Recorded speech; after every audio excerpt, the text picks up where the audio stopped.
Earlier this month, a Steve Bannon ally and conservative filmmaker appointed by President Donald Trump took over running the vast global network of news agencies funded and operated by the U.S. government. Within hours of introducing himself to employees, he purged 4 top officials, and critics are calling it a blatant effort to turn America's state-run news organizations into Trump-friendly propaganda outlets.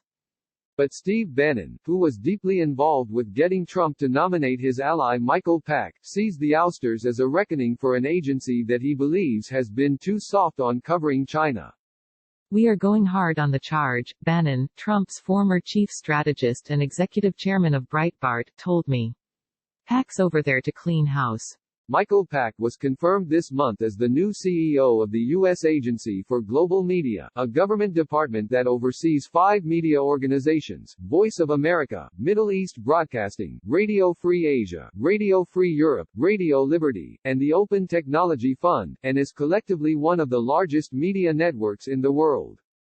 In an instant, Middle East Broadcasting, Radio Free Asia, Radio Free Europe, Radio Liberty, and the Open Technology Fund were leaderless. The 2 chiefs of Voice of America, VOA, the most prominent outlet in the agency, resigned on Monday over Pack's appointment. VOA, in particular, was founded in 1942 mainly to combat Nazi disinformation campaigns. In later years, particularly throughout the Cold War, VOA and the other U.S.-funded multilingual broadcasters would grow to reach hundreds of millions of people around the globe. Their mission then, as now, was to disseminate factual, unbiased news to people who live in countries where freedom of the press is either strongly curtailed or non-existent. Though the news agencies are funded and overseen by the federal government, they operate independently when it comes to all editorial decisions like what stories to cover and how to cover them. That firewall, enshrined in U.S. law, prohibits interference by any U.S. government official in the objective, independent reporting of news, thereby safeguarding the ability of our journalists to develop content that reflects the highest professional standards of journalism, free of political interference, according to the VOA website. This serves a critical purpose in U.S. diplomacy abroad, showcasing America's ability to report independently, without direct government interference in the editorial process, displays the U.S. as a free society where freedom of the press is not only protected but valued. It has also served more specific U.S. foreign policy interests over the years, particularly during the Cold War. By beaming information into places where access to media is strictly controlled by repressive governments and where citizens' views of both the U.S. and their own leaders are heavily influenced by government propaganda, the U.S. is able to combat misinformation about its actions and, ideally, help encourage democracy to grow. Pack's arrival, critics argue, threatens all of that. That's because it's expected that Pack will replace the ousted chiefs with Trump administration loyalists, people whose allegiance is not to the principles of journalistic integrity and editorial independence but to Trump's personal political interests and Bannon's ideological agenda. This is the Breitbartization of U.S. government media. Walter Schaub, the former director of the Office of Government Ethics and a prominent Trump critic, tweeted on Thursday. Since even before Trump ran for president, Republicans have been trying to remake the U.S. state-run media outlets less editorially independent and into more explicit propaganda arms of the U.S. government.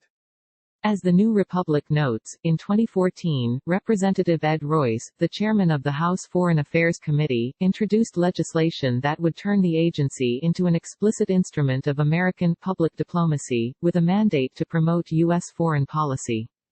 But those efforts ramped up big time once Trump declared his candidacy. During the 2016 presidential election, many conservatives believed VOA actively reported anti-Trump stories. There was some truth to this. BBG Watch, a watchdog website started by a former VOA staffer, highlighted news reports in which the agency compared Trump to Lenin and Mao, criticized his immigration policies, and poked fun at his speeches, The New Republic reported in 2017. BBG stands for the Broadcasting Board of Governors, the former name of the U.S. Agency for Global Media. Amanda Bennett, VOA's director at the time, and who just resigned this week, started anti-bias training soon afterward. It's no surprise, then, what happened after Trump won the election. In December 2016, just a month after his victory, Republicans in Congress changed the governance structure of VOA, replacing the bipartisan executive board with a CEO appointed by the president. And two young members of the administration in January 2017 were sent over to the news organization to monitor its operations. The priority is to make coverage fall in line with the president's worldview, said Brett Brune, the director for global engagement on President Barack Obama's National Security Council, who had these U.S.-funded media outlets in his portfolio. The main conservative gripe since Trump took over is that VOA and its sister outlets have been too soft on China. In 2018, Stanford University's Hoover Institution claimed in a report on Chinese influence in the U.S. that VOA had a pattern of avoiding stories that could be perceived to be too tough on China. That still seems to be the main issue today. Bannon rattled off how VOA specifically hasn't gone after the Chinese government's human rights abuses aggressively enough, and hopes Pak, whom he has previously called his mentor in documentary filmmaking, can change that. Bannon helped put Pak up for Senate confirmation in June 2018. Pak isn't completely devoid of experience within the government agency. During the George W. Bush administration, he directed WorldNet, a television sector of VOA, and also worked as a top television executive at the Corporation for Public Broadcasting. He cited his inside knowledge of government media organizations as a reason why he should get the job in the first place, though he vowed not to shake things up too much. I'm not sure about all the journalistic practices and techniques inside the agency right now to do that, but I would look at those and try to strengthen them, he said during his confirmation hearing last year. I guess it comes down to, we need to say no when you get a call from a political person telling journalists what to do. But concerns over Pak's close ties to the former strategist and an investigation into his nonprofit compelled the Republican-led Senate to delay his appointment. According to records seen by CNBC last year, about $1.6 million went from his nonprofit, Public Media Lab, into his production company, Manifold Productions. D.C. Attorney General Karl Racine is looking into the matter. The stalemate over Pak's nomination broke earlier this year for two reasons. First, Trump and the White House complained, without evidence, that the Voice of America was parroting Chinese talking points during its coronavirus coverage. Journalists should report the facts, but VOA has instead amplified Beijing's propaganda, read an April White House article titled, Amid a Pandemic, Voice of America Spends Your Money to Promote Foreign Propaganda. This week, VOA called China's Wuhan lockdown a successful model copied by much of the world, and then tweeted out video of the communist government's celebratory light show marking the quarantine's alleged end. It continued. However, the story in question wasn't actually written by VOA, it was a piece from the Associated Press that VOA hosted on its site. Regardless, Trump soon after blasted VOA's coverage of China and the coronavirus, what things they say are disgusting toward our country. And Michael Pak would get in and do a great job. The president also privately complained during an April lunch with Senate Republicans that the VOA was really the voice of the Soviet Union, according to the New York Times. Out in the open, the administration started castigating the media outfit, such as threatening to bar a reporter from Vice President Mike Pence's plane or having the Centers for Disease Control and Prevention blacklist VOA's media requests. Second, Senator Jim Risch, RID, the Senate Foreign Relations Committee chair, seemingly bowed under all that pressure. This has been investigated back and forth, he said in early June during a panel meeting to confirm Pak, referencing the D.C. investigation. Keep in mind this is all politics. And if you see the kind of work that he's done, he makes America proud when he makes a documentary. The full Senate confirmed Pak by a 53-38 vote on June 4, and he's wasted little time getting to work. Bannon said the new chief's main goal is to produce harder-hitting news on the Chinese government. He claims the agency has softened its reporting on China over the years. Under Pak, Bannon said taxpayer-funded news outlets will now forcefully highlight many of the regime's human rights abuses, namely its detention of over 1 million Uyghur Muslims in concentration camps. Yet critics of PAC's appointment, including Senator Robert Menendez, DNJ, the top Democrat on the Senate Foreign Relations Committee, remain very worried about his partisan leanings. As feared, Michael PAC has confirmed he is on a political mission to destroy the agency's independence and undermine its historic role, he said in a Wednesday statement. The wholesale firing of the agency's network heads, and disbanding of corporate boards to install President Trump's political allies is an egregious breach of this organization's history and mission from which it may never recover. A current VOA employee unauthorized to speak on the record told me nothing that has occurred so far is a shock, and the state-funded news organization is waiting to see who PAC will appoint. Rumors have swirled that Trump ally and former White House official Sebastian Gorka may get the nod. Regardless of who is in charge, the VOA employee told me that, if the firewall is breached, a number of VOA correspondents will speak out publicly. Until then we're doing our jobs, so far unhindered.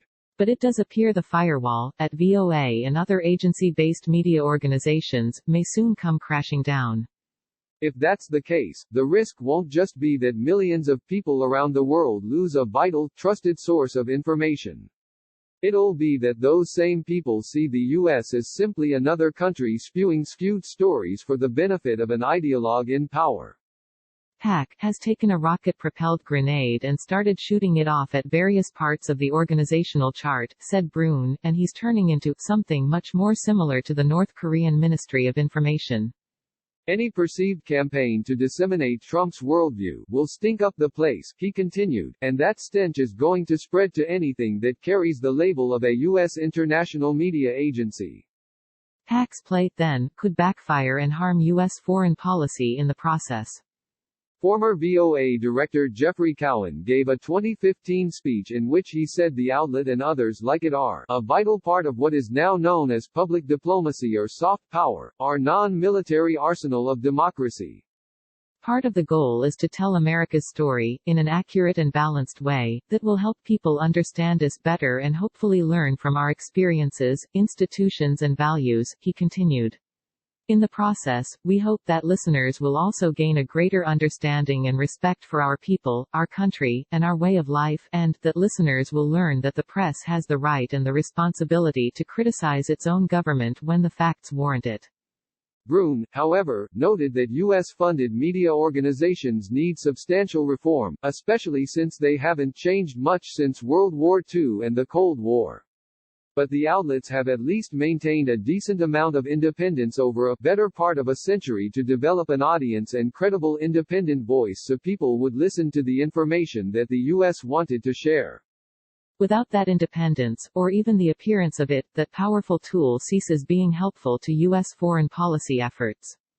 Support Vox's explanatory journalism. Every day at Vox, we aim to answer your most important questions and provide you, and our audience around the world, with information that has the power to save lives.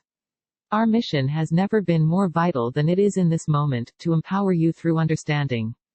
Vox's work is reaching more people than ever, but our distinctive brand of explanatory journalism takes resources, particularly during a pandemic and an economic downturn.